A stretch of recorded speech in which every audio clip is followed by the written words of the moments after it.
Good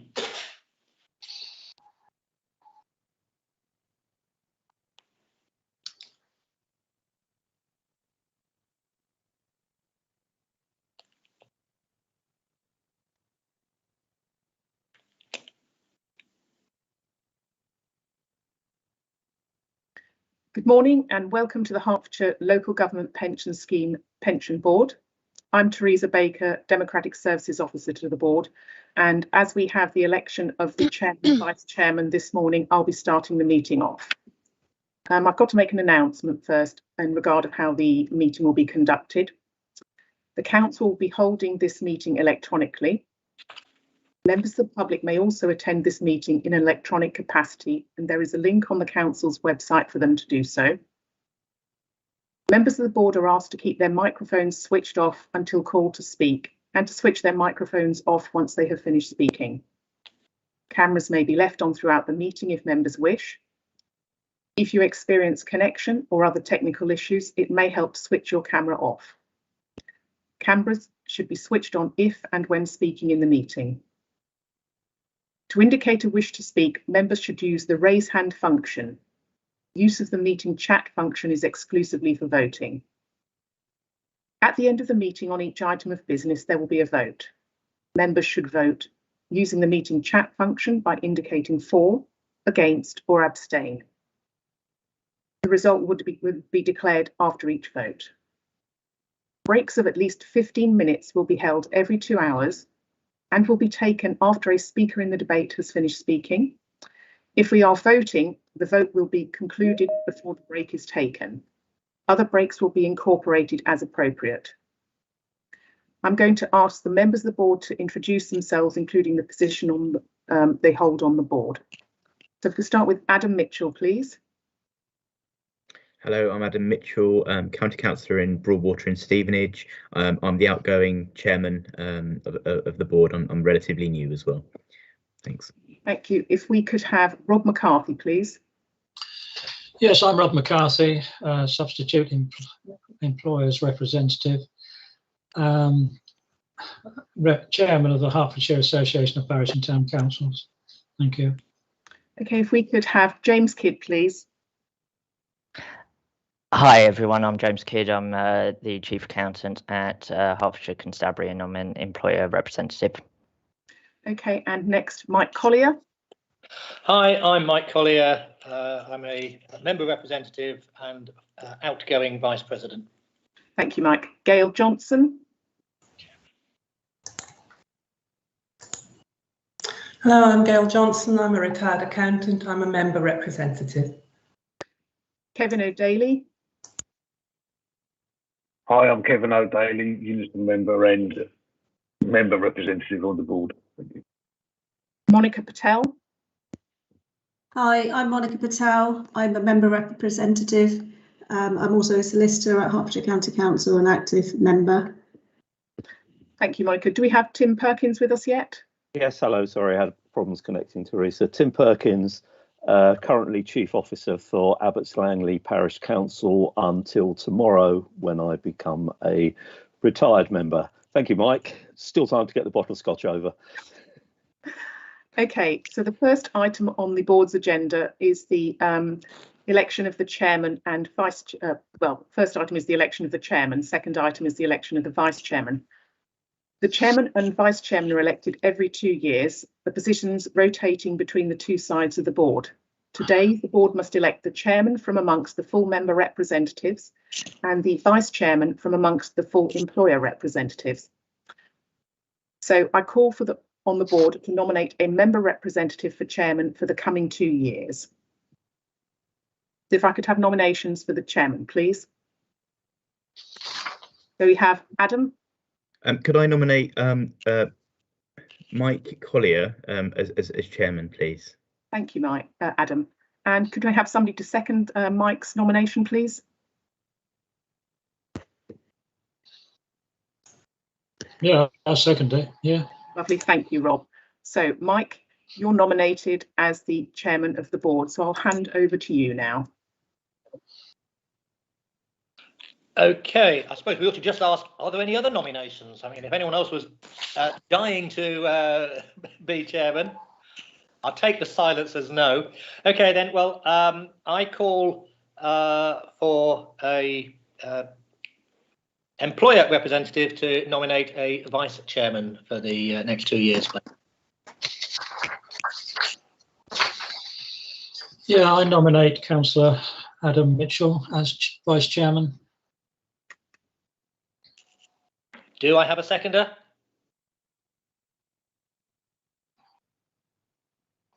Any member of the board, apart from Tim Perkins, can second. So it'd be grateful if somebody could second, please. James Yeah, has. yeah, I'll second, yes.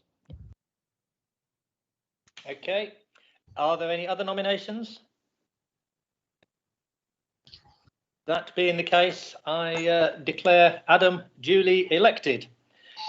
Right, we go on to membership changes. To notify you that Rob McCarthy has been reappointed to the board for 2 years as the employer representative for other bodies, is the town and parish councils. Apologies. We've received apologies from David Gooden and from Sarah Ansell. Any other apologies? No? Okay. And now I ask any members, or that's members of the board, so that includes the employers, if they have any financial or pecuniary interest related to specific matters on the agenda that they wish to declare. Again, I'll take the silence as negative in that respect. Right, we move on then to item 3, which is the minutes of the last meeting. Can I ask that members of the board confirm the minutes of the meeting held on the 21st of July as a correct record? If you could vote in the chat, please.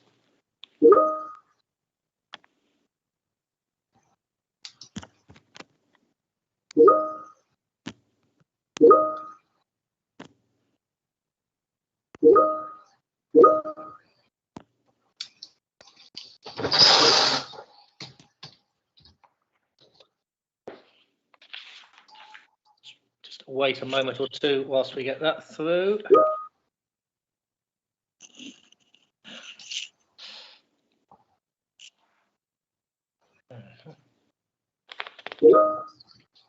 Okay, I can confirm then that those minutes have been agreed. Right, item 4 on the agenda is the pension fund draft audit results report, and I understand that Natalie Clark and Nicholas Hall from EY are both present and are going to present this. Yes, that's right. Thanks very much, Chairman, and good morning, everybody. So I'm Natalie Clark from EY, and with me I've brought Nicholas Hall this morning, who's the senior on the audit for 2021. We're both sort of the key team members that have run through the pension fund audit this year and worked very closely with Rob and Phil and the team on the pension fund side. I'll just take you through the report that's been shared with you, and I'll just draw attention to a few pages as we go through. So page 5 of our report in the first instance, which is page 23 of the pack, this sets out our materiality threshold for the pension fund for the year ending 31st of March 21. And there is just a typo on that page that I want to draw your attention to. So the materiality is actually set on 1% of the net asset statement. The figures there are correct, but the description showing in that first box on the table is incorrect and will be updated in the final version that's shared with the various committees. Just to note that hasn't changed from our planning and it hasn't changed from our prior year, which reflects the well-prepared set of accounts that we're presented with. Those figures come down if there's any concerns about the information prepared within the financial statements. So moving through on to page 6 of the report, which is agenda pack, page 25, just wanted to go through a couple of these points and update you on the status of the audit at this point in time. So we have now concluded our procedures in respect of pooled property investments, also the new investments that have been placed by the pension fund with Insight in 2021, and all our other investments work, including infrastructure assets, and Nick will just provide an update on that in a couple of minutes. We've concluded our work in respect of starters and leavers. Our RS19 letters are all in the final stages of review, of which there's only one body currently requesting that for this week's sign-off, and they've been notified that there are no matters to bring to their attention within that letter. We received the annual report on Friday, and we're just going through a few typos that have been picked up with the client at this point, but hope to have those all cleared and reviewed today. And we've also concluded our work in respect of going concern procedures and have no matters to report to this group. The other final points on there, so the last 4 bullet points, they're all matters that we complete right at the end of the audit on the day of sign off. So I guess one thing just to note at this point that we have flagged to the Deputy Section 151 of the Council and the management side the potential of missing the 30th of September deadline.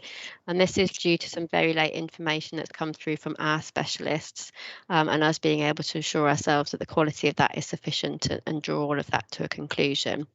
As at this point, it's fair to say that that's really disappointing from both sides due to the huge amount of work and effort that's gone in from your financial team side and also from our auditing side to get over the line. But I think it's fair to say that a good effort has been given from all parties, and we are now pushing as hard as we possibly can, if we can't get there tomorrow, to get there as soon after that as is feasibly possible.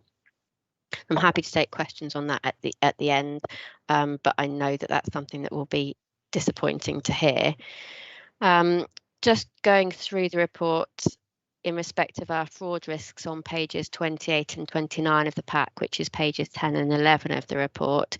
Very pleased to say that we have not identified any instances of fraud or error in respect of management override or in respect of year-end investment journals, and that reflects a good position for the pension fund.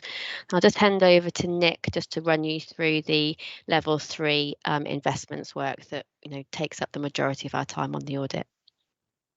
Yeah, so we've now been able to conclude work on our private equity, and we've reported an adjusted difference of around £48 million, which has been adjusted for in the accounts. We've also been able to report on pooled property now, and we have an unadjusted difference of £10.5 million. And then we have a £7.2 million difference on infrastructure, which has been reported and will be adjusted in the accounts.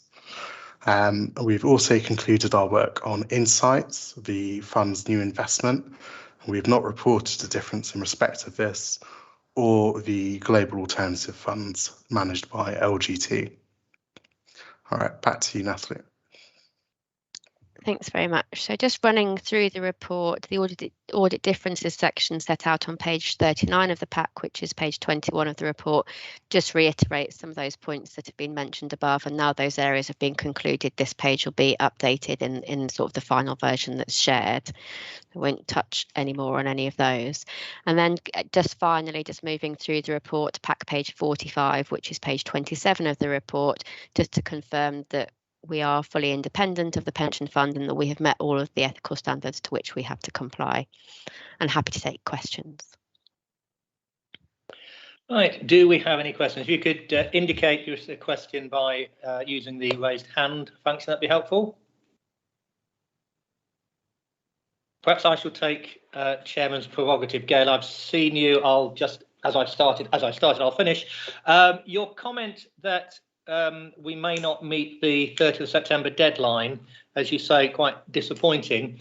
Presumably, if we don't, it will be clear in a report that wasn't due to the fault of either the fund or auditors locally. Yeah, absolutely. I think I don't think we necessarily want to place blame at this point, because I think both sides have worked extremely hard, and I think there wouldn't be any report that sort of sets that out in any particular way. I think it is that mutual effort that has got us so close at this point, when across the country there are a vast number of pension funds and bigger audits that are probably nowhere near this point. So I think it has been a monumental effort, which is a huge reflection, I think, on Hertford Pension Fund's financial team and the information that we've been able to obtain, and to note that the pension fund element will be concluded by tomorrow. I think on the council side, where we have to sign both opinions together, there are just a few bits of information that we've still got to work through just to assure ourselves of the quality.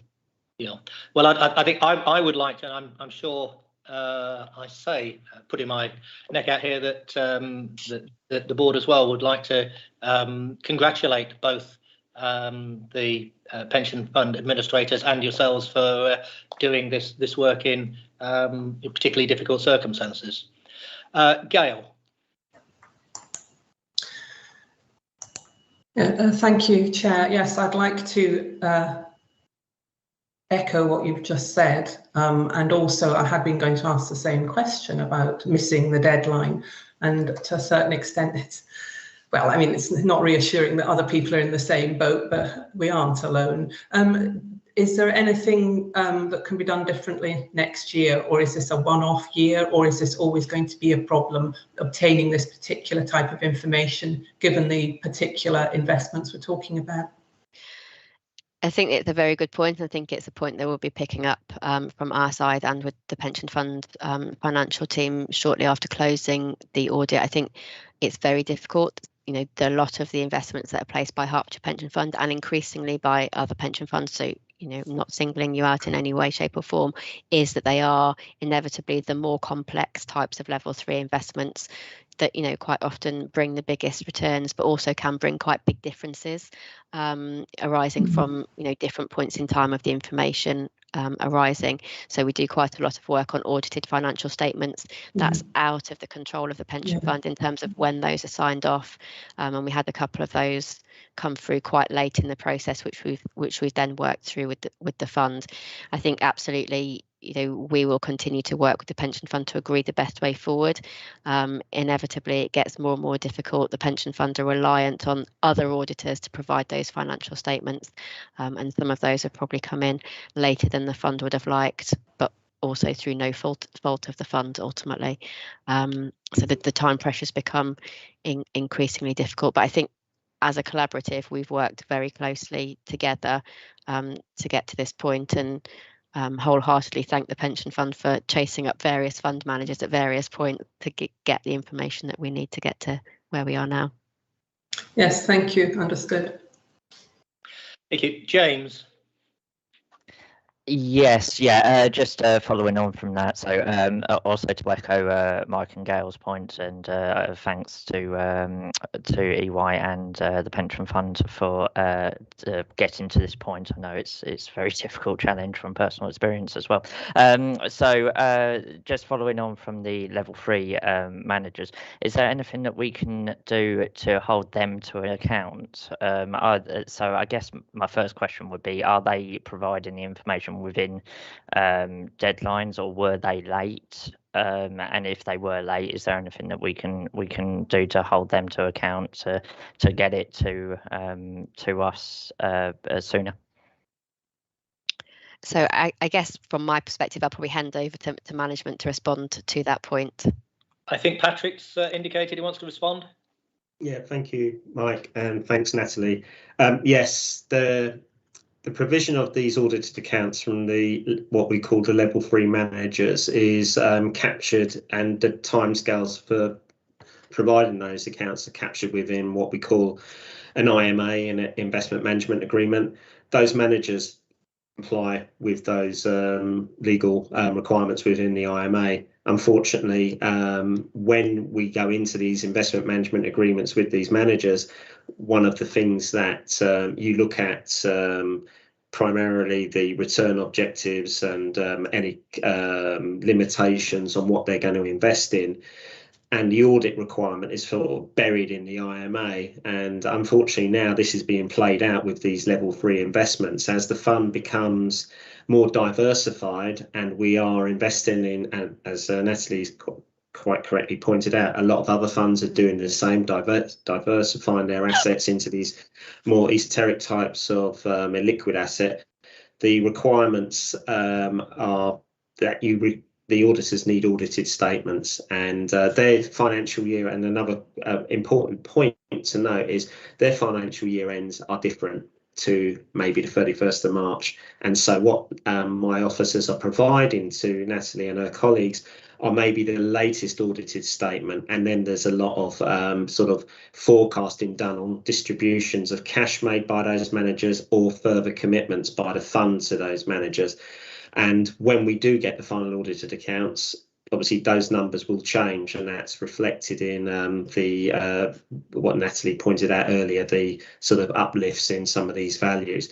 So the managers, yes, we have put significant pressure on them, and the managers have, they've done as much as they can, but they're relying also on their external auditors. And I think COVID is sort of the pandemic and the ways we're working. There is a hell of a lot of catch up still going on through the system, and audit firms have been impacted by this as much as anyone else. And I think going forward, Natty quite clearly pointed out, there will be a post-audit conversation with regard to how we can deal with this going forward, particularly when we get back to early close of accounts, and the auditor's requirements for these audited statements. Is there something else we can use? And I think early discussions have been around using indexes, and so we will try and find a way through this, but it is a national problem, and the LGA have been raising this in conversations with auditors and trying to work a way through this, but every fund that has any of these types of investments is being impacted by it. And I'm conscious of the fact that it has a major knock-on effect for a lot of the employers who are in the fund, who require these IS 19 statements to complete their accounts. And so, yeah, as Natalie quite clearly pointed out, my officers have been applying as much pressure as they can to get these audited statements across. And I would echo again the working relationship between the auditors and my fund accountant and his team has been excellent throughout, been total engagement. And I think it's frustrating that we can't get it across the line, but a lot of these matters are outside our control. But I think what you see in that audit report is a very good reflection of what that team has done over the last over the period in completing the accounts, and the working relationship with the auditors. Thanks, Mike. Okay. Any other questions, comments? James, could I just quickly come back? So Patrick, you mentioned that it was a national problem. Just out of interest, really, funds within Access also having the same kind of issues as well, and have they been delayed as well? Yeah, exactly the same. Any fund that has got and funds in Access will have a lot of these types of investments as well, have been impacted by this problem. Okay, thank you. Okay. If there are no other hands, then I will move to the vote. And Teresa, please don't have kittens, but I'd like to amend the resolution very slightly, because I think I've got general agreement that I think the board would like to commend, and Patrick, you'll have to help me if I've got the right term here, HCC's Pensions and Treasury team. Would that be the correct? Oh, it's Mike, just the pensions team. HCC's pension team and EY. For the work involved in getting us to this stage, and then we note the draft audit results report. So if that's the case, I would ask you to vote using the chat function.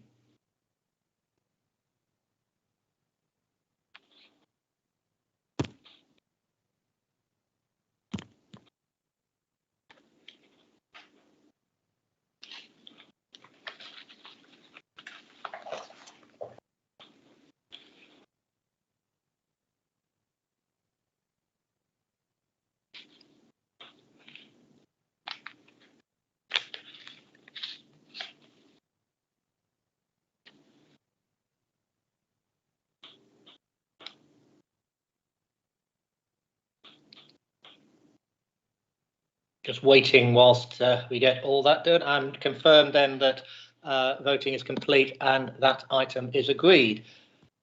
So we move then to item 5, which is the response to the draft audit report. And it's Philip, you're leading this one. Thank you, Chair, and good morning all. As you just heard from Natalie and Nicholas, the pension fund audit is in its final stages, with the majority of the executive summary, which is on page 6 of the audit results report or page 25 of the agenda pack, completed, including the 2 items identified in 2.1 of the report. As you heard at the previous pensions board on the 21st of July, the pension fund audit started in June, and although the fund is on track to sign off by the 30th September, there are slight delays on the HCC audit, which means that we'll miss the deadline. Although this has been a long audit, the long delays have been played across the majority of English councils and their pension funds and is not isolated to ourselves. The current draft of the accounts report shows 2 adjusted items for the pension fund accounts. These relate to private equity investments and a few disclosure differences, including the change in membership numbers. For the private equity investments, this was due to timing issues with the level 3 assets. Officers have been in with close discussion with EY and expect an adjustment in the accounts on the private equity valuation, which has been confirmed at 48.2 million, which is shown in 3.1 of the report. This adjusts the private equity valuation to 271.7 million and a total net asset value of 5.88 billion. Since the draft AI audit results report was complete, the outstanding infrastructure debt item has arrived and has been completed by EY. As you heard from Nick, this asset has decreased by 7.2 million and has been adjusted by officers in the pension fund accounts, and therefore will be a new item in the final audit results report. The letter of representation from management has been prepared, however, it is still in draft until the final items of the audit have been complete. A similar report to the one today has been taken to Audit Committee on Friday, as neither the pension fund or HCC accounts were in a position to sign off on the 24th. A recommendation was passed to delegate the signing of the accounts to the Director of the Resources and the Chair of the Audit Committee. For pension board, officers will present a paper to the board at the earliest opportunity to present the final changes to the accounts once the audit has been finalised. We'll also arrange, similar to previous year, a training session on the accounts on MS Teams prior to this presentation.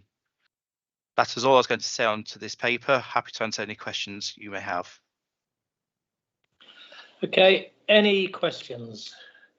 I don't see any hands being raised. Don't want to rush you, but that being the case, I suggest we go to the recommendations, which are the response to the audit results report 2021 for the pension fund is noted, and that the pension board note the process for presenting the final accounts and annual report to this board once the audit has concluded and the final audit results report has been signed off by the auditor. Can I ask you to respond in the chat, please?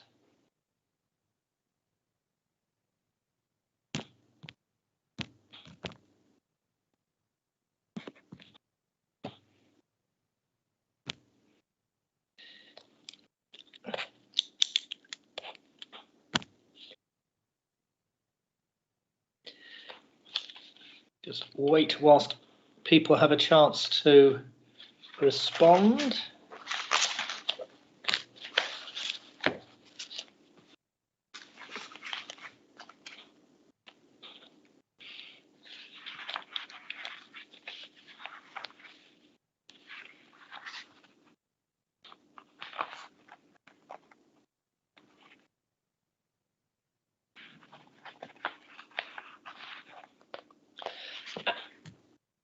And that has been agreed. Okay, that being the case, we move on to item 6, which is the Employer Risk and Performance Report. And Anne is going to present this item. Thank you, Chair, and good morning all. This is the Employer Risk and Performance Report for the quarter April to June 2021. In section 4, we have analysed scheme employers by risk categories. Red risk rated employers remained consistent with last quarter, with the main movement being in the number of outstanding admission agreements equaling the number of new outstanding admission agreements. The number of employers being monitored under each risk category is outlined in Appendix B. The admission agreement policy was developed to reduce the backlog number of outstanding admission agreements. We have now successfully engaged with the last employer who had members deferred after a period of non-engagement, which we understand was due to the pension contact leaving the admission body. The admission agreement has now been signed by the admission body and is with the school for signature. Once the admission agreement has been signed, members will be reinstated of membership. The pension fund is monitoring employers without indemnity arrangements as they pose a risk to the fund upon cessation, insolvency, or bankruptcy. We are working together with the actuary to monitor their positions, as well as discussing exit plans with the employers. The consultation of the funding strategy statement following its amendments to Regulation 64 in respect of exit credits and employer flexibilities has ended. This was reviewed by the Pension Committee at its September meeting. The Performance Monitor in Appendix C highlights the results of the internal audit in March and the year-end audit as discussed in an earlier paper. The details of complaints and IDRPs are outlined in Appendix D, with the number of complaints remaining consistent with last quarter. Details of late payers and forms are outlined in Appendix E, with a summary of performance over 6 months detailed further. LPP's performance against their SLAs remains elevated above their 95% target, with the performance returning to above average levels in June. Fund officers have developed a new training plan for the next financial year and a quarterly governance newsletter in order to ensure pension board and pension committee members' training requirements are met. Thank you, and I welcome your questions.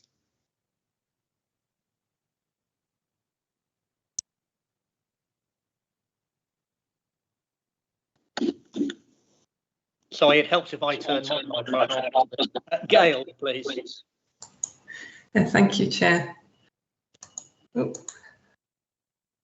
Sorry, technology not good this morning. Thank you very much. Could I ask 2 questions, please, on the report? The first one is thanks for confirming the position where the members had been deferred.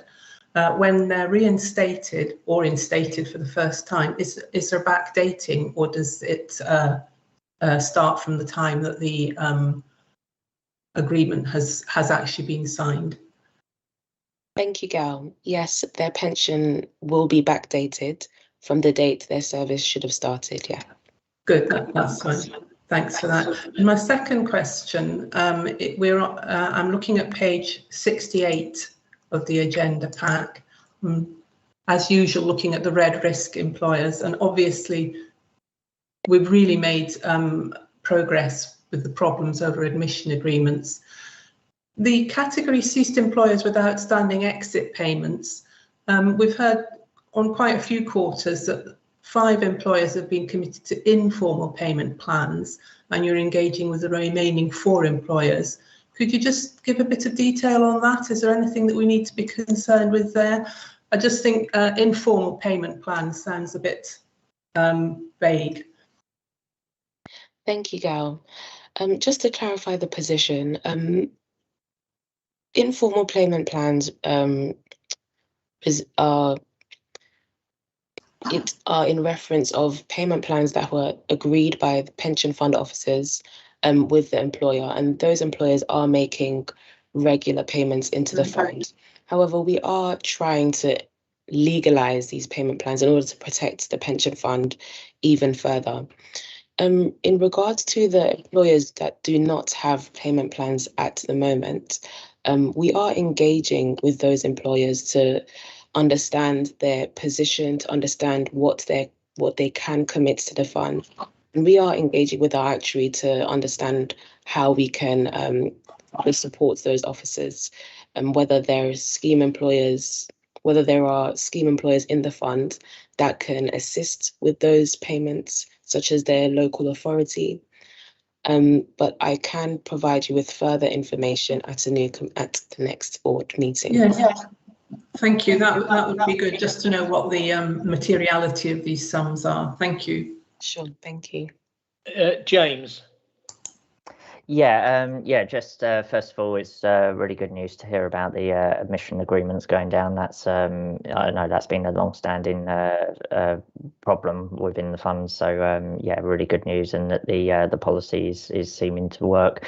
Just one question around the employer that had their members deferred.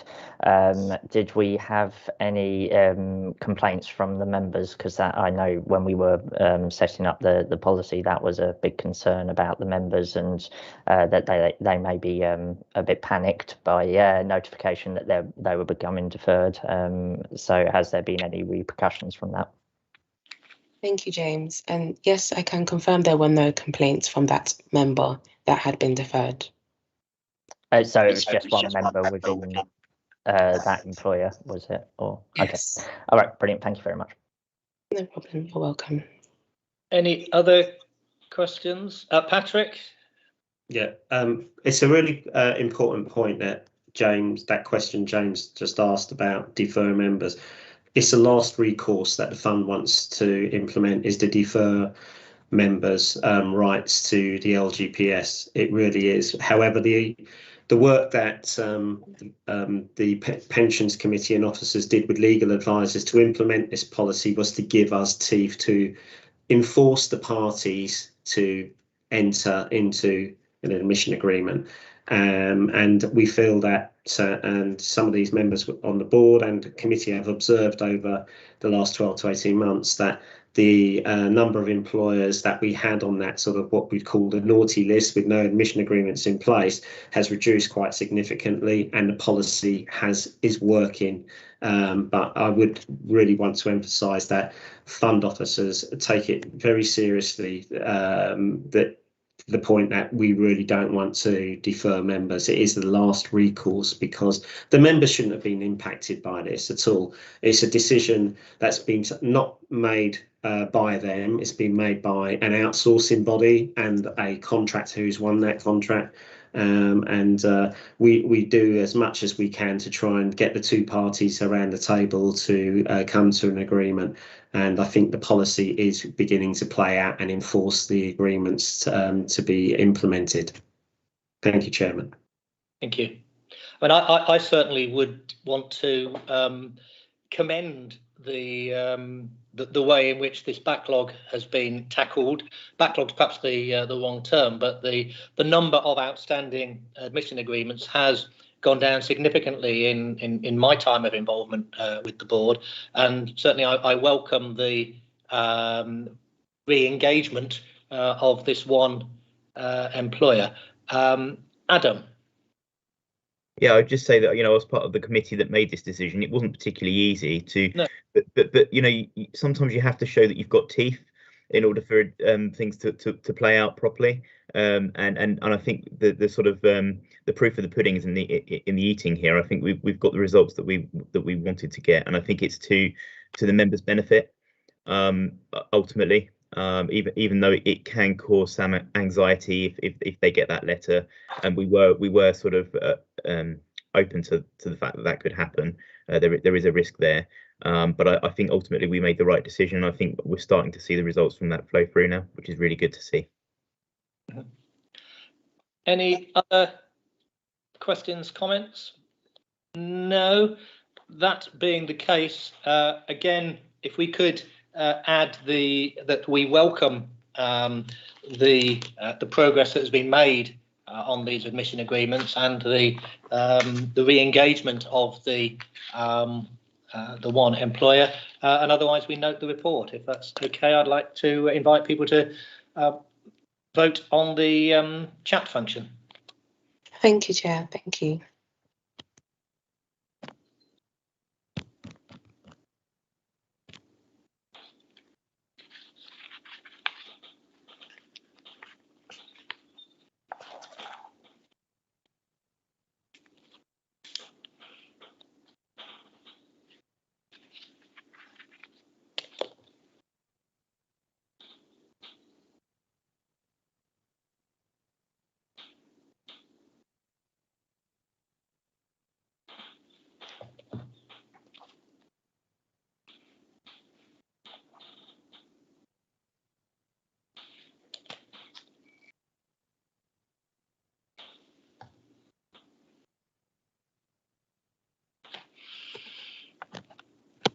Okay, that is agreed. So we move on to item 7, which is the LPPA, Local Government Pension Fund Administration Report. And John is presenting this, I believe, John Crowhurst. Yep, thank you, Chairman. Good morning, everyone. So I'll bring your attention to some of the key highlights from the Q1 performance report, and then it's probably worth me giving an update to the board on where we've got to with Project PACE, which is the change of our core pensions administration system. So the report in the pack today covers Q1, so that's from April to June. First thing to note is all of the statutory activity during Q1, which was pensions increasing P60s, were delivered on time. And given that we're nearly at the end of Q2, it's probably also worth mentioning that the annual benefit statements for deferred and active members were also published on time and in line with the statutory deadlines. From a casework perspective, the overall performance for the period was 98.29% against a target of 95%. But I will call out that there were 2 individual processes that were below the target of 95%. The first was the bereavement process, which was 84.7%. Just to provide some reassurance to the board, the bereavement cases that missed the deadlines were in relation to people that had passed away, but there were no beneficiaries from the pension fund, so there was no spouse or child's pensions payable. Nobody was waiting for any money. It was literally us finalising final pay and tax details. So they were prioritised in the way you would expect us to. And the other individual process was employer estimates, which was at 92%, and we checked those individually. They were processed on the contractual due date and checked by our independent checking team the following morning. So again, no significant delay in delivering those estimates to employers. We do discuss these individual cases with officers at the monthly meetings, so there's good oversight and governance when we look at these cases. Just to highlight as well, the main reason for the delay in the bereavement cases was we did experience a 37% increase year on year across the operation, not just across Hertfordshire, but across all clients, which did impact our bereavements team. So we unfortunately had to prioritise work in a slightly different way. Not anticipating another spike within the team. We haven't seen that since the first quarter, so we're not anticipating any dips in service levels there. From a help desk perspective, the activity that I highlighted to the board at the last meeting around us being proactive in re-diverting calls when the wait times go above 4 minutes is, and typically if people call us about transfers, we'll direct members straight to our transfers team. So that the levers that we've got to pull within the help desk are working well. You may note in the report there's a new section which is highlighted as the retirement section, and we've discussed this at previous boards, but one of the KPIs, which is non-contractual, but we all believe is a key one for us, is being able to pay people with no payment delay. So if somebody retires in September and receives their last salary payment at the end of September, you'd expect them to receive their first pension payment at the end of October. So we're now reporting that at a more granular level within the report, and what you'll be able to see in there is a direct correlation between early and late notifications of that retirement, and we've also seemed to see that if members have got an AVC, they typically take longer as well. So we're obviously looking into that management information and reviewing our process. So there's things that we can be doing and we have done as LPPA. So we've reviewed our retirement letters. We've published explainer videos to the website to try and make the process as simple as possible for members that need to complete those forms.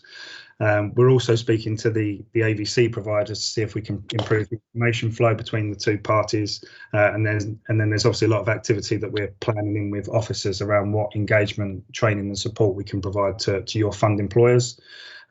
Clearly, when we move across to the new system and we launch the new employer hub, that's a real opportunity for us to start getting information published via that portal on a monthly basis, and hopefully we'll see a correlation in the number of people being paid within 30 days continuously improve and be a bit more consistent than what it is in the report at the moment. So I think we're focusing on the right areas. As I say, there is an opportunity for us, I think, when we move across to the new operating system. From a data quality perspective, scores have remained steady. On the common errors, they're typically missing deferred member addresses. So the fund did confirm that they wanted us to go ahead and use our supplier for tracing those deferred members. So the first search that I did found 400 addresses. So we're about to update those in the system during this quarter. So when you receive the Q2 report, you'll see an improved score. There is an opportunity for the fund to carry out a more extensive search. But what we've recommended is that we've got the more extensive search underway for a number of other clients. So we're going to wait and see how successful that search is before giving you the opportunity to decide whether or not you wish to proceed. Obviously, if it's having a really successful rate, then you'll probably go ahead. If it's not finding much more, then you may choose not to, and you may do it at a different frequency to others. And then on the conditional data scores, the GMP project that's been ongoing for a number of years will be brought to a conclusion this week. It will be finished. So when you receive the Q2 report, again, the errors that relate to GMPs will reduce and you'll see an improved score there.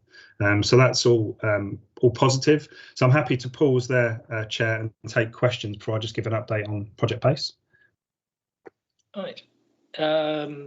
Tim. Thanks, Chairman. Just a couple of points. I don't know, John, whether you were on earlier, but I made light of the fact that tomorrow is my last day as an employed person, and I become a retired person on the 1st.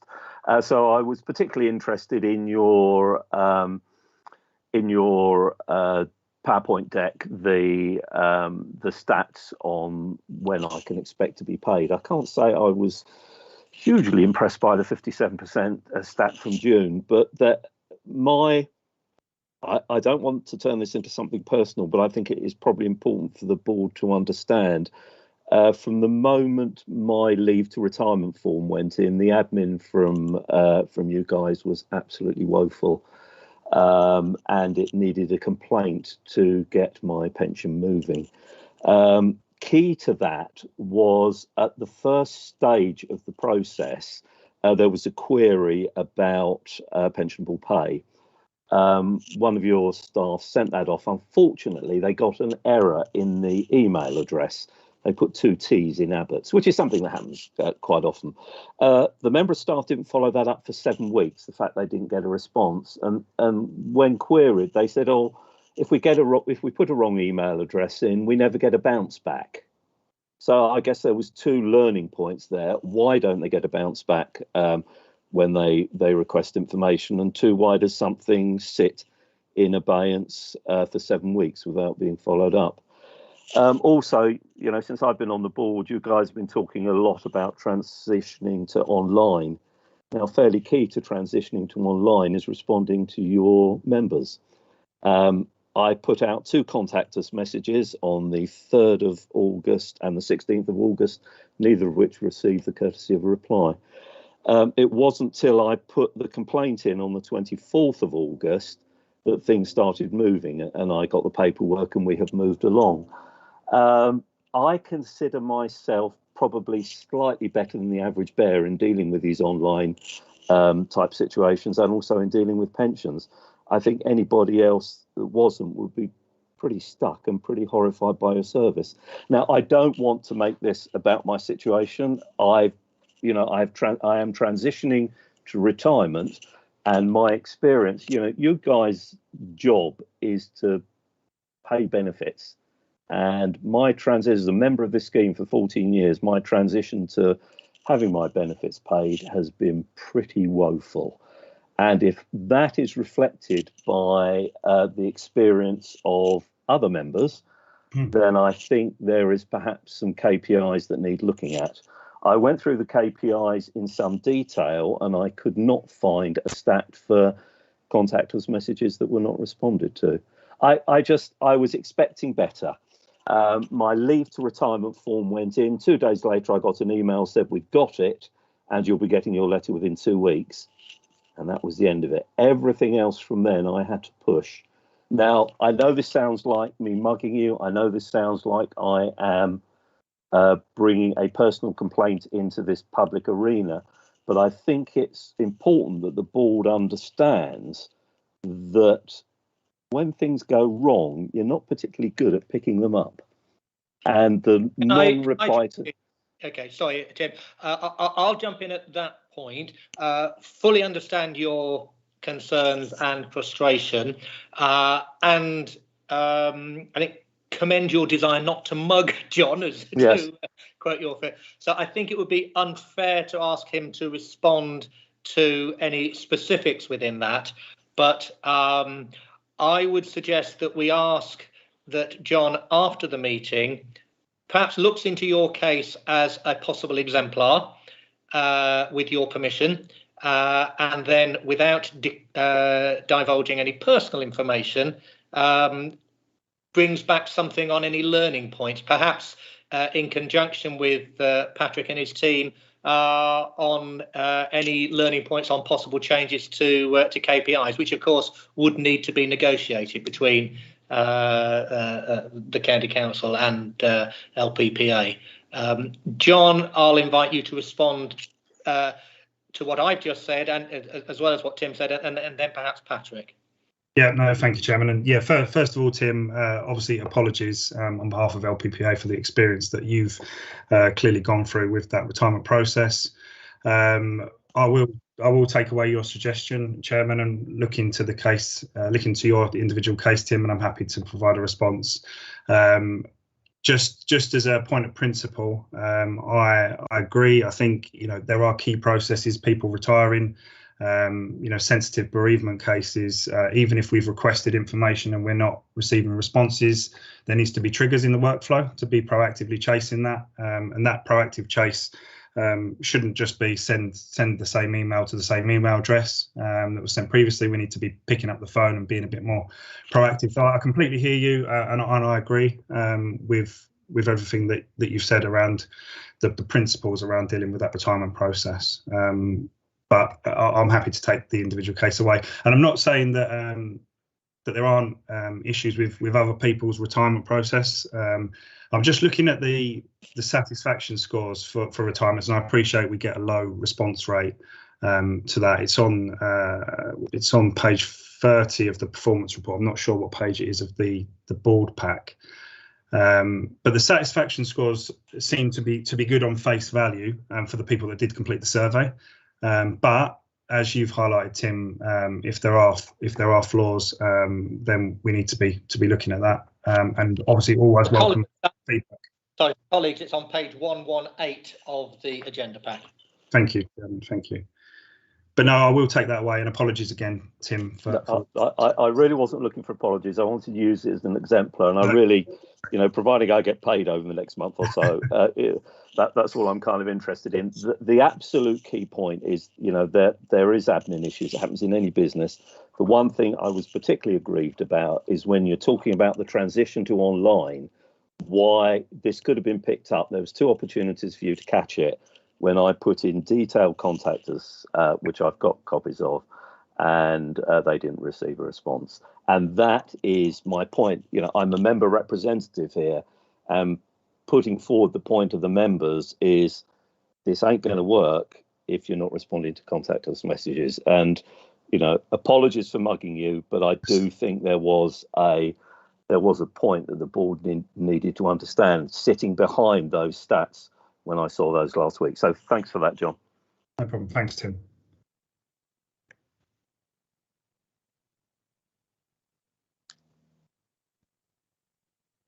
You're Okay, muted. I must learn to turn my microphone back on again. Adam. Yeah, I mean, I'm looking at the figures on page agenda pack 110, 111, first payment and lump sum payment. You know, they're around 50%. I know we've just, you know, we've had COVID and everything, but there's no context going back further. So I'm commenting now. Are you happy that you're sort of staffed to the correct level to sort of get these first payments out, you know, in a reasonable time, because that to me looks worrying. But I appreciate the timescale and what we've had in the last 18 months. So if you could just give a bit more background on that, that would be useful, I think. Thank you. Yeah, no, that's fine, Adam. I think what I'll do for the cover note of the report to the next board meeting is give some more context around what the performance was maybe 3 or 4 years ago as well, because we can go back that far to see what that percentage of people being paid during that period was. So that'll be good context. Firstly, secondly, there's a lot of work to do, I think, around receiving the notifications in a timely manner. And obviously, I appreciate that presents challenges for the employer and the payroll provider, because you've got to close the payroll before you submit the information to us. And we are actively working with employers to try and improve that information flow. The engagement team have held a number of workshops via Microsoft Teams to try and train and provide some support with using the portals. But I will say we've got a big opportunity when we move to UPM, because of the monthly return submission that will be available on Go Live. If we can get that working well, then the information will be received and reconciled on a monthly basis. So there's no delay in trying to get data in for us to facilitate sending the options out to the members. For deferred members, which is slightly different, because the trigger is with us. We know when somebody's normal retirement date is, so we'll start the workflow at the appropriate time, which is typically 3 months in advance of that retirement date. We would then typically carry out an exercise to try and trace the member if we haven't made contact with them for a number of years. And then we'll obviously send the retirement options out. The functionality within UPM will allow us to do that end-to-end process online. Now, I appreciate that's not going to be for everyone, and we're not going to force members down that route. But again, it will reduce the snail mail, and obviously if there are queries, then we can interact via the portal rather than sending letters and emails to each other. So what we are doing is, when we receive a piece of information into the retirements team, we are picking it up within the number of contractual days that we've got to look at it. So, for example, if somebody sent us their retirement options today, we would be looking at it within the next 3 to 5 days. And obviously, if that means we can set them up on the pension payroll during that period, we will do that. So I think that we're doing, probably everything that we can with the resource levels that we've got. I don't think that's the issue. I think it's just improving the information flow between the parties, and obviously us making the functionality available, and then people using it. So there's a bit of a approach from the fund and an approach from LPPA that we need to take together to do that. The other thing that's not in the report, Adam, which I have got, is the typical amount of time it would take a member to provide their retirement forms back to us. And what we try and gauge from the surveys is, if it did take someone a number of weeks to return, we're trying to understand why. Is it because the form was too difficult to complete? Is it because there was tax issues that they needed to go and speak to a financial advisor about? And we're trying to just, shorten all of those windows in the process to make sure that people get paid on the right payroll ultimately. But happy to provide more information. May even be worth having a separate session and me going through a couple of case studies just so you can see what typically happens in the process. Yeah, I think that would be useful. Thank you. Yeah. Any other questions or comments? Right. That being the case, the recommendation is that the board notes the contents of the report. Can I ask that you vote in the chat function?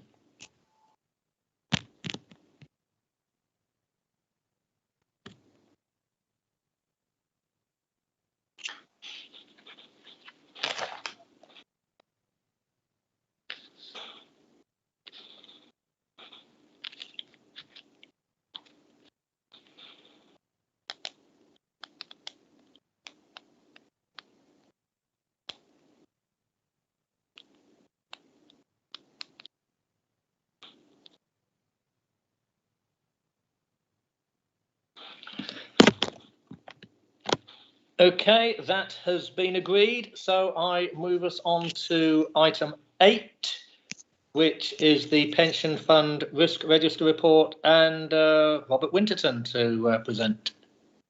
Thank you, Chair. So this is the quarterly update of the Risk Register report for April to June 2021. You may have noticed on the report there's been a few changes since last quarter. These are mainly cosmetic. So on page 146 of the agenda pack, you can see that we've included a new level into the risk matrix. This is a yellow colour. So we've just put in a level between green and amber. So now we have low green, medium yellow, medium high amber, and red being high. Previously, there's been 2 appendices attached to this report, one of those being the schedule of risk and descriptions, and the other being the schedule of mitigations and controls against each of these risks. What we have now done is put all of these into one appendix, which you can see on page 151 of the agenda pack. We've also made changes to the referencing. So previously, all the risks were just numbered 1 to, I think it was 23. We've now included a letter into the references for the actual overarching risk. So we now have overarching risks A to F, and within each overarching risk, we have the risk numbers. So previously, for example, risk number 2 is now risk A2. Also, with this, we've created a new overarching risk area, which we've called large projects. This will include regulatory changes such as McLeod and Goodwin, but we've also included project pace in there as we feel it's quite an in-depth area which we want to monitor on its own merits. The only changes to the risk register scoring is basically 2 have moved from amber to green, or as in the new scoring, it's now yellow to green. These were for organisations facing financial difficulty and organisations going into administration. When we subjectively reviewed all of the risk, we felt that because no employers were facing financial difficulty or had gone into administration in this in the quarter April to June, we felt the risk could be classed as a green for that period. Of course, it may change as we go through. So that's really that report in a nutshell, and I'll welcome any questions. Any questions? Nobody is indicating. So, oh, hang on. Yes, Rob. Yeah, somewhere amongst all the papers that I received, there was concern expressed at the last meeting about the increase in money being transferred out by members. And there was a comment to the effect that the member has to certify that they've got an independent financial advisor to advise. I just wanted to check, I mean, anyone can produce a piece of paper saying they've taken advice. Is there any due diligence carried out on that, please? I don't know who wants to take that one. Patrick. If I don't know if John's still on the call from the LPPA, he might clarify what their requirements are, because they are the ones who will get the instructions from the member. But there is the Finance Pensions Act 2021 specifically refers to transfers, which and the due diligence that's expected of funds and third-party administrators to implement in addressing transfer requests and making sure appropriate consideration is being given, due diligence, and that before any sign-off has taken place, that all the appropriate checks have been made.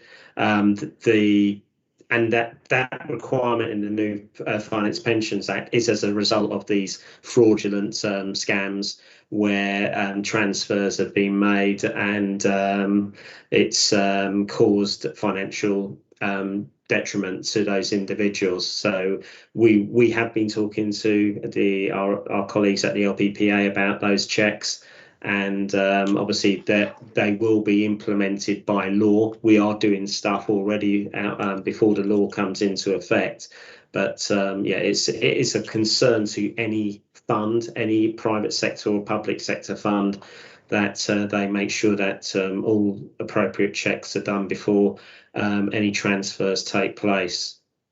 But there is also, I would add, there is an onus on an individual to take appropriate financial advice, and that is one of the things that we will be one of the first pieces of evidence we will ask from a member, and that will be considered alongside other pieces of evidence as well. Okay, thank you. James, you indicated. Hi there. Yeah, just having a look at the new risk area F, so the large projects and McLeod and Sargent. So something that's come out of the woodwork for us is that there's quite a few cases coming through for the way that they explain it is injury to feelings. So we've had quite a few cases come into us for this. I was just wondering if there's any cases come into the pension fund with relation to this. So this is where there's been age discrimination, and people are putting in claims to say, well, you know, we were affected by this because of uncertainty due to this discrimination. So is there anything that's coming against the pension fund for this, or is it just employers that are experiencing this? There's a number of, there is the McLeod remedy, which is obviously a age discrimination case brought initially by the judicial with regards to the judicial scheme. There is the Goodwin sex discrimination case. These are all now being rectified by regulatory changes. There is also the one that I think there's been a lot of noise in the press recently about women with respect to pensions from their husbands, and that hasn't really impacted the funding that's more of a state pension issue, but we haven't had any direct sort of letters, calls from members about this. When the regulatory changes take place, we'll have to implement them, and we'll have to get a lot of data from our employers with respect to additional data, particularly around McLeod. Goodwin is a more challenging one, and we know that that might require additional checks with employers as well. But yeah, it's those particular ones where we are aware of and have been for some time. Yeah, so I think it's from what you've said, I think it sounds like it's an employer issue in that the employers will field these claims and these cases. So it may be something that we need to do a bit of a poll of our employers to see if there's even if whether just to warn them to say, you know, there may be quite a few cases coming through relating to injury to feelings. I think that the first cases are going through court in December, so after that it will be a bit more clear as to whether this is going to be a big deal for employers or not. So might be worth giving the employers the heads up once we know what happens from that December court hearing. Okay. Sorry, Chairman, just to come back, James, if you can provide some additional detail, I can get this checked out with our external lawyers, Squires. Yeah, for sure. Shall I send that to yourself, or? Yeah, send it directly to me, and it's more about, is there an impact on the fund with respect to the administration of benefits through the LGPS? If it's a wider issue affecting state pensions, then it's not really an issue that the fund would want to get into. Fine. Okay. Okay. I don't see anyone else indicating at the moment. So that being the case, I move to the recommendation, which is we're asked to note the contents of the report. If you could indicate in the chat function, please.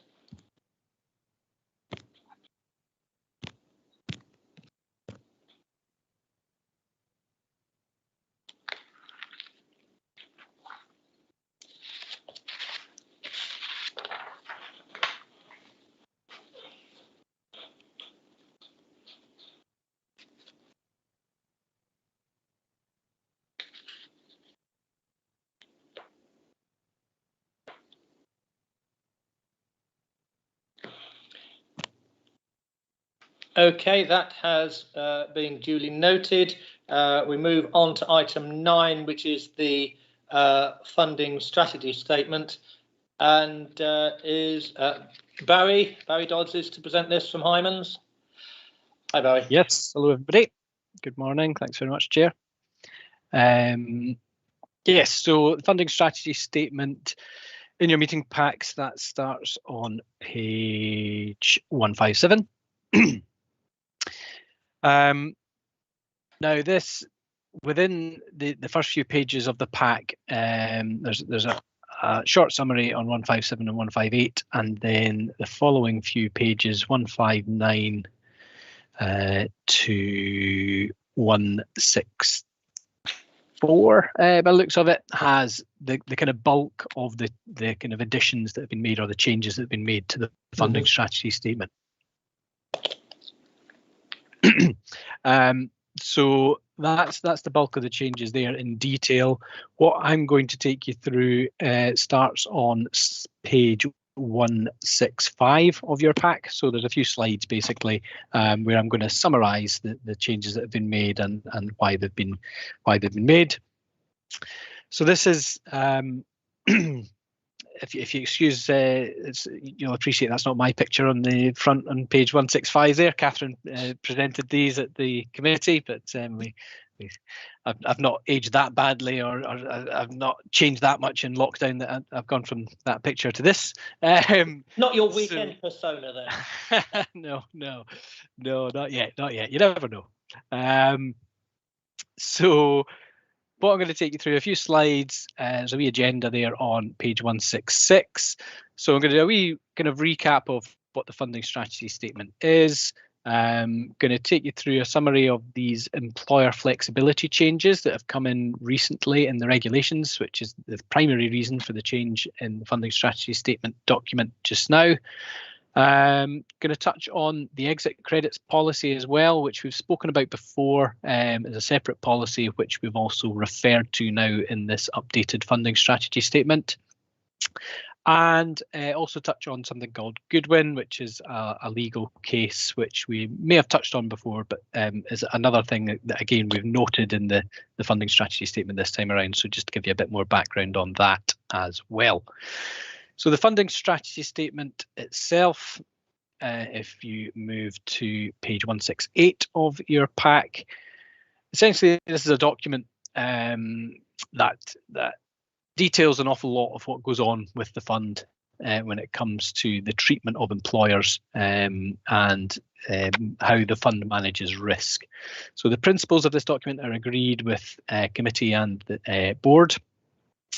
Details, kind of more details around underneath those principles are agreed between the officers and the actuary in terms of how that's implemented. And the document itself sets out, as I mentioned, kind of how employers are dealt with in general, so how contributions are set for the different employers, what happens on employers joining and exiting the fund. Different elements of risk are mentioned in there, for example, ill health retirements and how the fund manages those. And essentially, one of the crucial factors is how employers' asset shares are determined. There's not specific ring fencing of assets within the fund, in the sense that a particular pot of money is kind of totally ring fenced off the rest for each employer. It's a kind of notional asset share, which is calculated at each valuation. So the purpose of the funding strategy statement is to basically have a clear and transparent fund specific strategy. Now, one of the key, if you can move to the next page, 169 of your pack, you'll see a table there. Unfortunately for all concerned, that's not the entirety of the funding strategy statement. That's just one particular page, but that does encapsulate quite a lot of the information that's in the funding strategy statement itself. It's a kind of summary table of how all the employers are dealt with. So that's just a wee example of what is actually in there. So the reason we're coming to you today is largely because of the next few slides on employer flexibilities. The regulations changed September last year to allow more flexibility for certain aspects of employers within the fund. And so between us and the officers, we came up with a kind of updated funding strategy statement that incorporated those flexibilities and the fund's policy on those, which went out in the summer, I think June, July, to employers for consultation and was signed off by committee as well. So moving to page 171. This is a kind of summary table of the employer flexibilities that have come into the new regulations in 2020. So the first column there on contribution review, under it says current regulations. I suppose that's now previous regulations.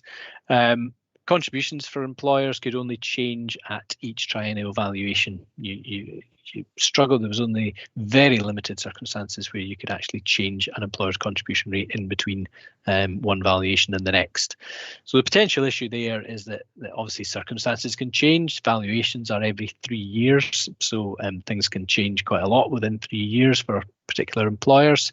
And ideally, the contributions would be allowed to change too as a result of specific changes in circumstances.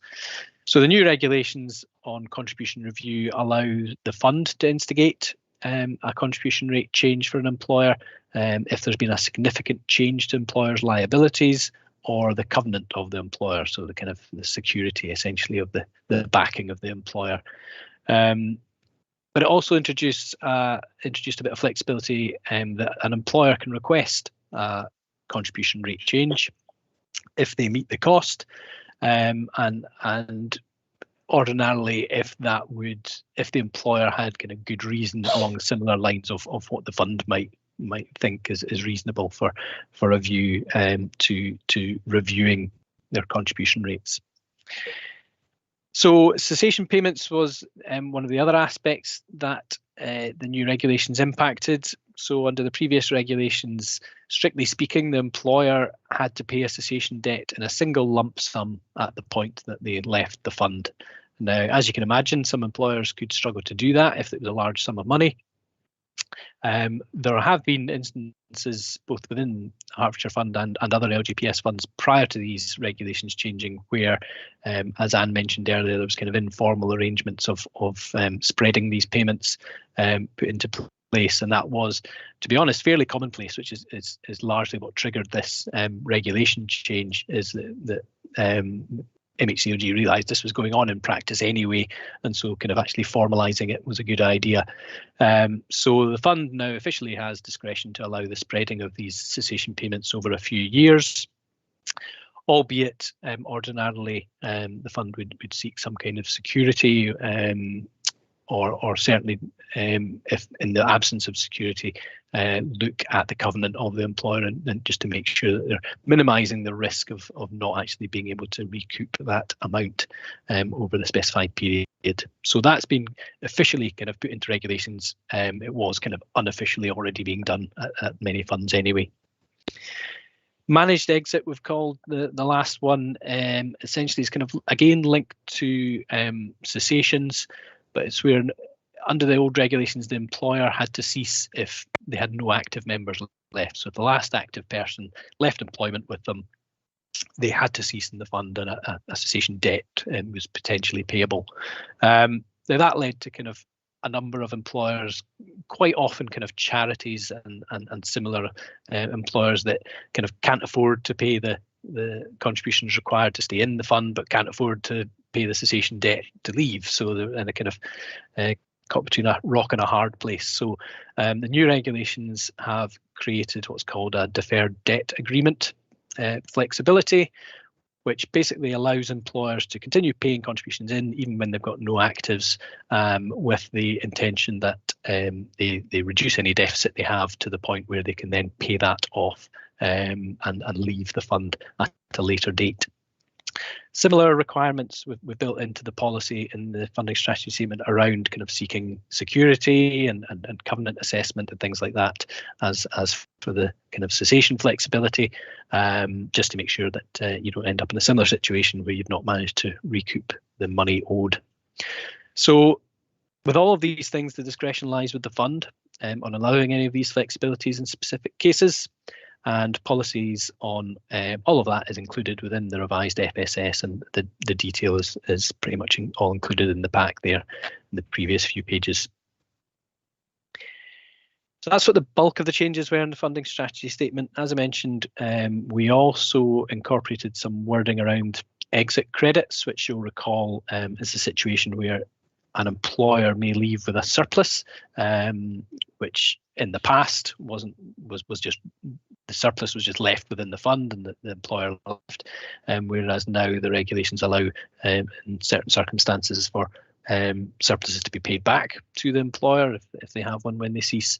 So page 173 of your pack, essentially the draft, there's a separate exit credits policy that the fund has. It's not contained within the funding strategy statement. It's a separate document, and that was agreed at November 2020 committee.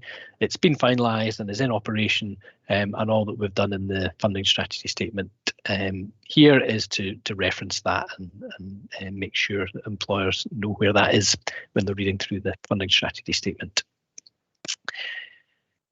The last thing I was going to touch on here was Goodwin. We have mentioned Goodwin within the revised funding strategy statement.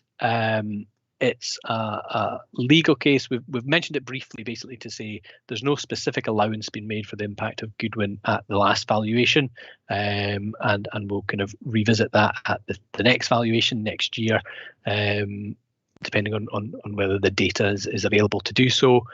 So what is Goodwin? So on page 175 of your pack, and I'm going to try and not baffle myself as well as everybody else here because it is relatively confusing. So it's a sexual orientation discrimination case, originally raised in the Teachers' Pension Fund, but will apply or is expected to apply across all public sector schemes in the same way. So it's all about, basically all about pensions that are payable to dependents following the death of a member. So to demonstrate kind of the issue and the potential remedy that's out there, if we have a look at this example on the page here, so what happens under the current regulations when a member dies? So if you consider the member at the top there, if the member was a male and the dependent was a female, then the service that is taken into account when calculating the spouse's pension for that female dependent allows for all of the male's service from 1978 onwards. If you consider the kind of opposite scenario where the member was a female and the dependent was a male, so a male spouse, for example, in that situation, the current regulation said, well, only the service of the female from 1988 onwards is taken into account when calculating the dependent's pension. Now, in the past, that was viewed as not very equitable, and so female members were given the opportunity to pay additional contributions to essentially kind of bridge that gap. Now, what happened in 2005 was same-sex relationships got brought into the regulations and put into the LGPS scheme itself. And so what you had from 2005 was a female member with a female dependent. If the female member died, then at that point, what came into the regulations was the entire service from 1978 onwards was allowed for when calculating the female dependent's benefit. So this brings about the situation where from 2005, female members with male dependents are now kind of considered to have been discriminated against, as you can imagine, because they're getting less service allowed for in the calculation of their benefits. So if we switch to the next page, 176, so what's the remedy? Seems simple enough. Just bridge that gap and say for female members with a male dependent, allow for the full service from 1978 onwards so that everybody's getting treated the same. Now, it seems fairly straightforward. Doesn't mean it's necessarily straightforward from an admin perspective. It only applies for members who have died since 2005, because that was the point where it's judged that the discrimination began, because that was when the same-sex regulations came in. So this only applies to pensioners who died after 2005, and so essentially what the administrators have to now do is go back to all female members who have died since 2005 and try and figure out whether they have been, the male dependent has been underpaid essentially under this new remedy. So what will the impact be? Essentially, so on page 177, some survivors' pensions will need to be uplifted to allow for this new remedy. So that's from the members' perspective. From the fund's perspective, as I mentioned, there's going to have to be a review of all survivor pensions awarded to male survivors of female members who've died since 2005. That's not necessarily an easy thing to do. 2005, despite my mind, in my mind, that was only yesterday. That's quite some time ago. So that's not the easiest task for the administrators. And we've just noted that there was no allowance, as I mentioned, in 2019 for any impact of this, but we do anticipate it being quite a small impact because we don't anticipate an awful lot of members being impacted, and if they are, the benefits that are being uplifted we don't anticipate being kind of material in the grand scheme of things. For individual employers, this will lead to increased pension costs if members associated with them are in this situation, because benefits for members always come at a price, but it will depend from employer to employer depending on the kind of membership and if they've been impacted at all. So as I say, that's just been put into the FSS, a kind of comment about Goodwin and the fact that it will be considered at the next valuation in terms of the impact on the fund. There's a series of there's a couple of slides as a kind of appendix which goes into the flexibilities in a bit more detail in case you wanted to have a look at those at your leisure, but I'm happy to answer any questions anybody has at this point on any of that. Okay, thank you, Barry. Any questions? The silence is deafening. I think that was a very clear explanation of, as you say, quite a complex situation. So I think we can take that then, that we move to the recommendation that we note the presentation from Hymans relating to the changes and amendments to the funding strategy statement. Please vote in the usual way.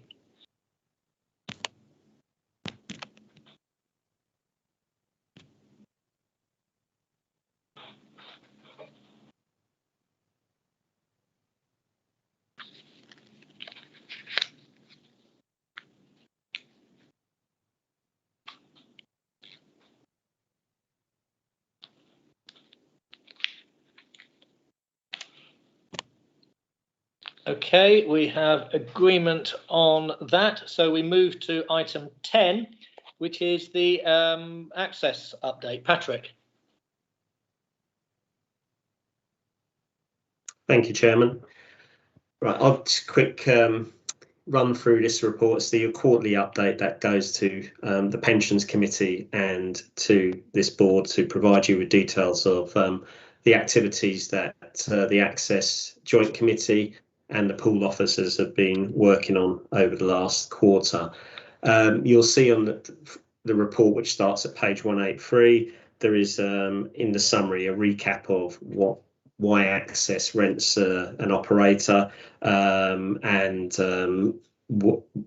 how it was established about 5 or 6 years ago. 2.4 sets out the assets in the pool sub-funds with Link, which are just under 1.2 billion.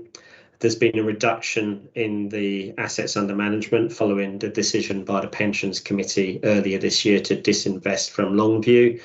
Longview was one of our equity managers. We had a short-term investment with them, which is quite unusual for this fund. We usually are a long-term investor, but the committee and on advice from advisors and officers were troubled by some of the significant changes that took place within the hierarchy in the investment team in Longview and made a decision to disinvest from this particular manager. and that investment took place post March. So we've now moved all our assets from them. The total assets that the Hertfordshire Fund has under the Access Pool governance is 3 billion. We have some assets under passive management with Union Bank of Switzerland, UBS, which also the Access Pool has governance over. So that's down from 3.6 billion and now represents about 50% of the Hertfordshire assets that are pooled, and that's down from 62%. The fund will be looking at opportunities to invest in other equity classes within the Access Pool, and that work will be conducted by a working group of committee members over the next few months, and that decision will come back to the Pensions Committee for review and sign off. So that's one piece of work I'll be doing with members of the cross-party working group. So the assets in 2.6, the assets under total management in Access is 21 billion, 23 equity funds. There's also 11.6 billion managed under pool governance in the passive funds. So that represents about 50% of assets of all Access funds. The Hertfordshire Fund has just over 9% of those pool assets. Pages 186 to 187 covers some particular work that the fund is now beginning to do with, the fund is contributing to the work of the Access Pool in the establishment of illiquid structures. And these are sort of investment structures to allow funds in the pool to invest in assets that we would view as illiquid, such as private equity, property, infrastructure and private debt. Some of the real hard assets to establish investment pools for. We've appointed a specialist advisor to help us establish those structures. We know what the legal structures will look like. We are now working with this, we will be working with this new advisor to put those structures in place and appoint investment managers to run the various liquid asset classes for us. You'll see on page 188 the under 5.7 the savings, that those savings have increased because of the disinvestment from Longview, and are estimated to be about 1.2 billion per annum. Page 188, section 6 sets out the budget. You'll see that the contribution per fund, there's an equitable sharing of the budget between the 11 funds, and the Hertfordshire contribution, as similar to other funds, is about 113k per year.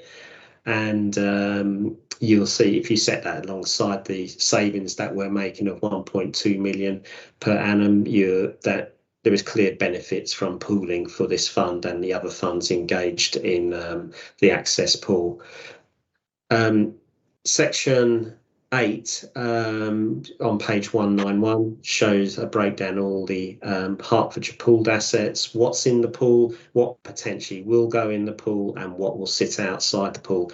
The nature of some of the investments that the fund has made over a number of years is in what we would call limited legal partnerships, and they are sort of closed-end partnerships. We can't extricate ourselves from them without incurring significant costs and looking for secondary buyers of those assets. So the fund, and in a similar way, other funds within Access have elected to keep those funds outside the pool. However, when we make future commitments to these particular asset classes, we will look to the pooled sub-funds that will be established for those investments. Section 9 I'll touch on is with respect to responsible investment.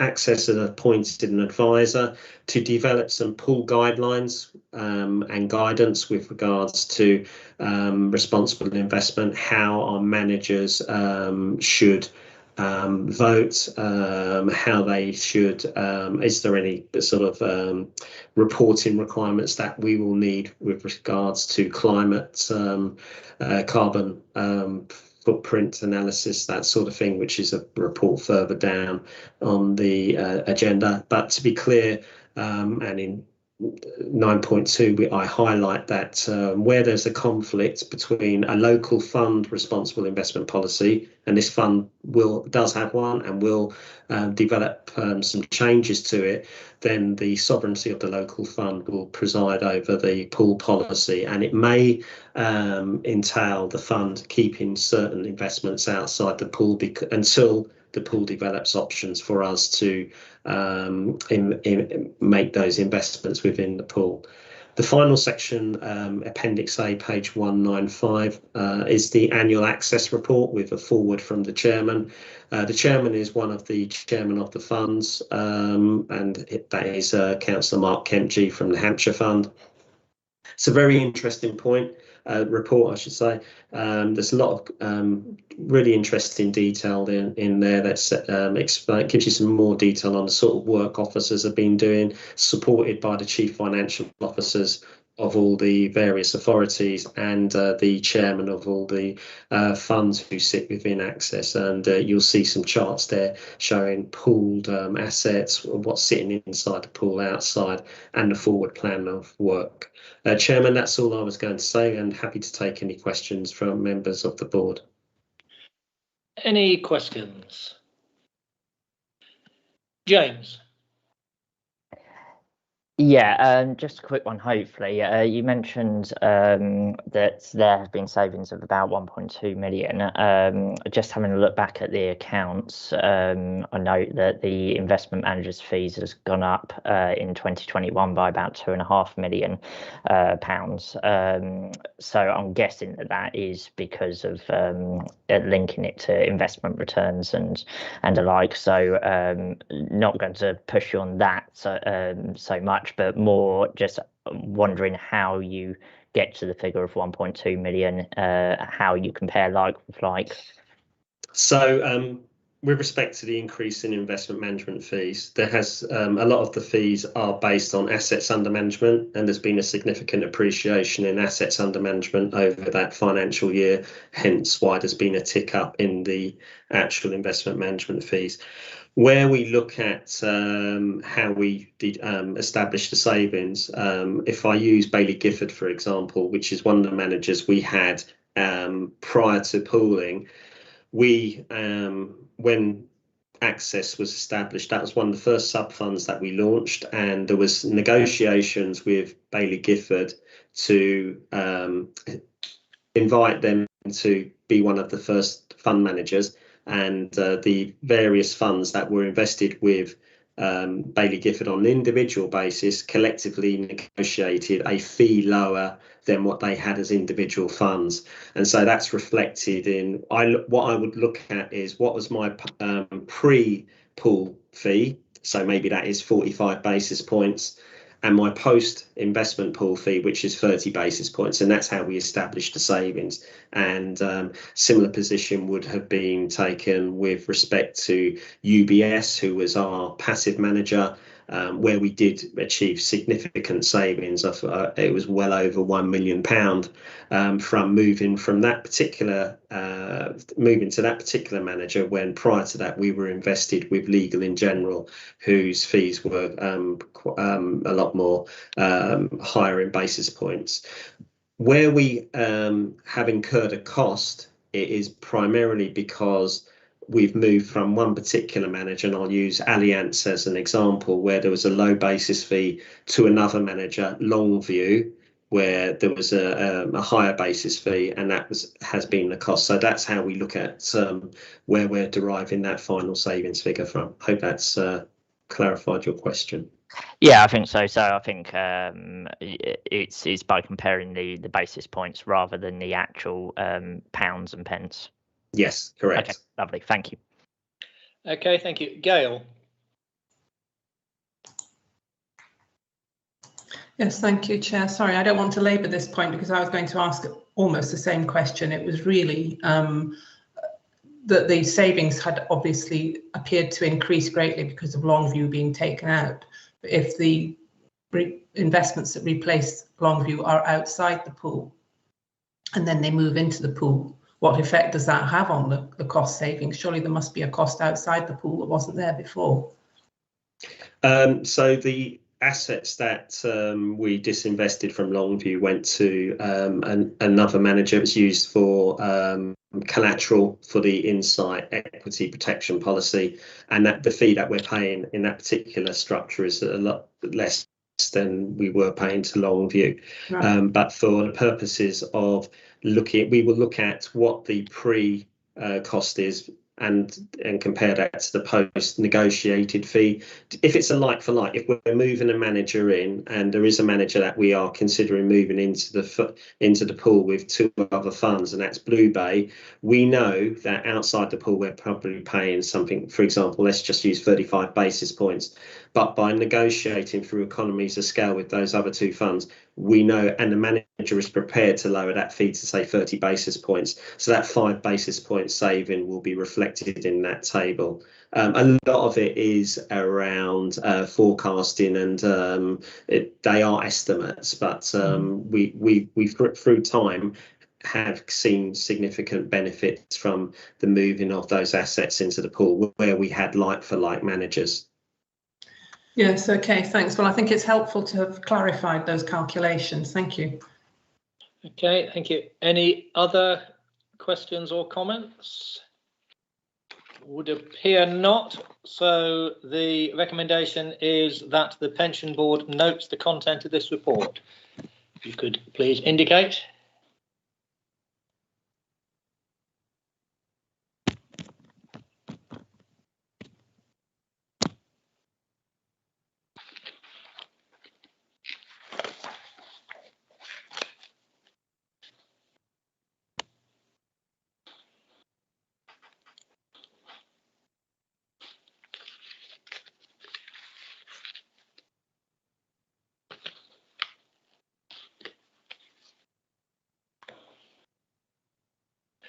Okay, so that's been agreed. We move on then to item 11. If I could just give notice here that given the time, my proposal is that we take this item and then finish the part 1 business and then take a 15-minute break.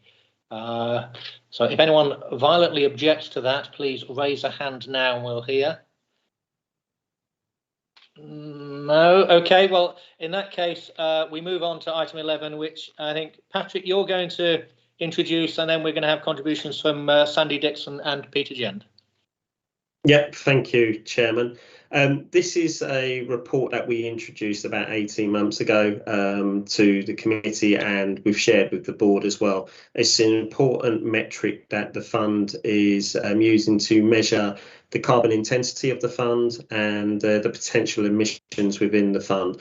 We will, under new financial regulations, be required to report our carbon emissions, and we will be looking to implement those changes, the full meeting the requirements of these regulations prior to them coming into law. So what this report gives you is the current position, how it's evolved from the baseline when we took it back at, I think it's the 30th of September 2019, Sandy will correct me if I'm wrong, and the position at the 31st of March, and how the fund has, how that position has moved over time.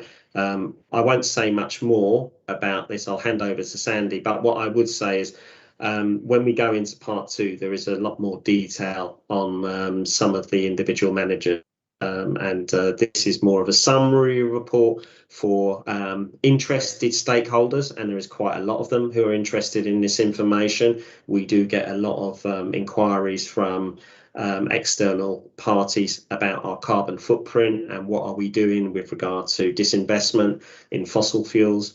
And the fund's objective is to put as much information like this into the public domain, and we'll be working with our advisors over the next 12 months to ensure that we can put further detail out there as well. But a lot of this will also be driven with the requirements to disclose this in financial reports. Thank you, Chairman. Sandy. Thank you, Chairman. Just before I start printing, can I quickly ask members, and probably the Chairman, is our paper appendices, is there an appendix in your public report pack for ourselves or not? Because mine sort of stops at 208 and there's nothing. Yes, as does mine.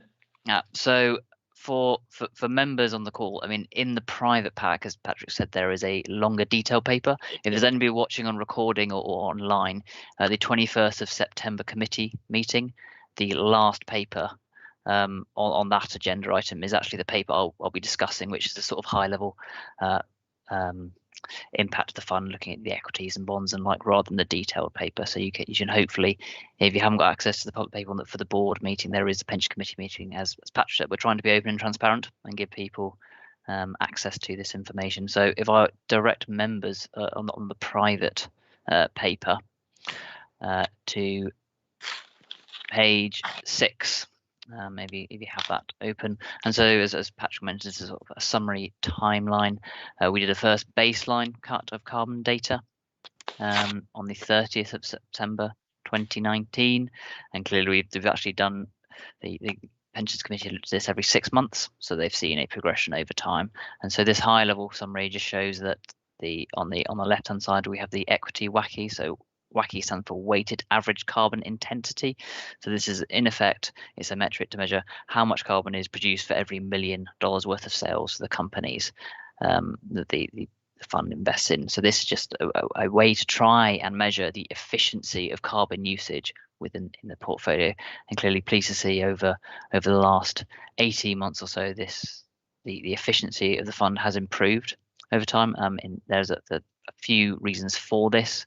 One was sort of committee strategic decision to move from just market cap, which obviously you just take what the market does, to the UBS Climate Aware, which looks to tilt. It still tries to replicate market returns, so it has very broad sector allocations in line with market indices. However, within the sectors, they will then tilt to the more efficient companies within those sectors. So if you take sort of oil and gas as an example, there will be exposure within that fund, but rather than investing in sort of the Exxons of this world, they'll probably tilt more to Total and Shell, which are sort of slightly more carbon efficient and moving and transitioning to a lower carbon economy.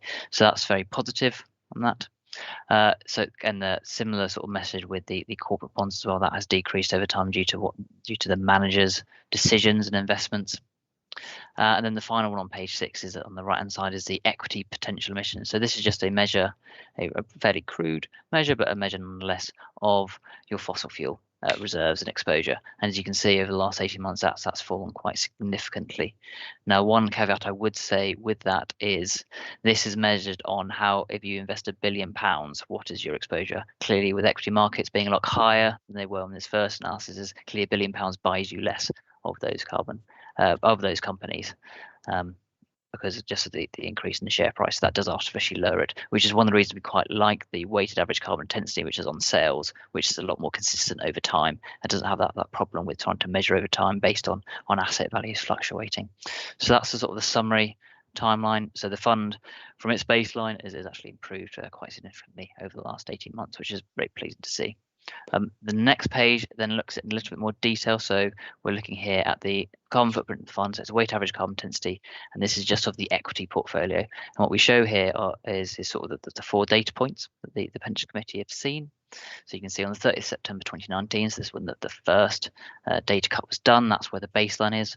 The left-hand side green chart shows what the actual funds investments were and what their carbon intensity was compared to if they'd if you'd invested passively just in the market cap. So you can clearly see, compared to market indices, the fund is well positioned. It's less carbon intensive. So this is ongoing emissions every year that are pumped out. So it just shows that the fund was more efficient with its carbon usage, which if we think about climate change and the systemic risk with all the government interventions, you want to be slightly more efficient to either benefit from the transition to a lower carbon economy, but also to protect on that downside risk, so you're not exposed too much. As you can see, over time, the fund's listed equity portfolio has actually fallen, so by 35%. So that's a mixture of the strategic decisions from the committee as well as active decisions by managers, which they have no control over. And that's a greater fall than the global sort of benchmark index, which has also fallen over the period. The fund's exposures ever fallen at a greater rate. So clearly that's both pleasing to see, both from just in general the fact the market has fallen. That's quite pleasing to see that the market's actually doing something about this and it's falling over time, which will be benefiting all. But from the fund's perspective, the fact it's fallen at a greater rate is probably really positive to speak about. And then the last one I'll just touch on this public parties is sort of page 8 on the private pack, which looks at the potential emissions. This is sort of fossil fuel carbon reserves. You can see when the baseline was first cut, actually the fund was probably in a position that was very similar to just investing globally with markets. I mean, there was a decision. I mean, that's slightly biased by the fact that the fund had at that stage a bit more of a bias to UK equities compared to global. And so, as I'm sure you're all well aware, the structure of the UK equity market has a bias more towards commodities, oil and gas, banking system. So it naturally has a bit more of a higher exposure to fossil fuel reserves. But you can see over time the actions from the committee have seen quite a significant fall in the exposure to fossil fuel reserves. And this is due to actions that the committee have taken and decisions they've made. But then also, as I noted earlier, because obviously equity market, especially going from 31st of March 2020 to 31st of March 2021, with equity markets going up significantly, that's probably one of the main reasons why the broad market indices has fallen so much. But please see again the right side of the line, I would probably say, in that you have less exposure to fossil fuels. So in terms of thinking about climate change and risk management, being more efficient, having less exposure to fossil fuels reserves means that the fund's assets should be well protected from any potential negative ramifications from any climate change policies. I'm more than happy to answer any questions now, or you can wait till part B and we can ask more specific questions on underlying managers, which unfortunately we can't disclose in public forums. Well, I will invite anyone to ask questions if they wish, but bear in mind this must be on items that aren't covered by part 2. Right. That being the case, I would add that Teresa has indicated in the chat that she will add the public appendix to the public information pack for those that wish to access it again later. But that being the case, I move to the recommendation that we note the contents of the report.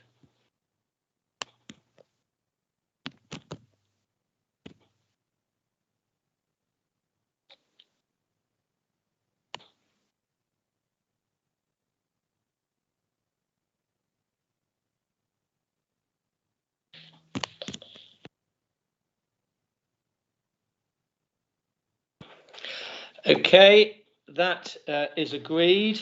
I move on then to item 12, which is dates of future meeting. The board is invited to note dates of future meetings, which are the 3rd of December 2021, the 11th of March 2022, and the 14th of July 2022, all at 10 AM.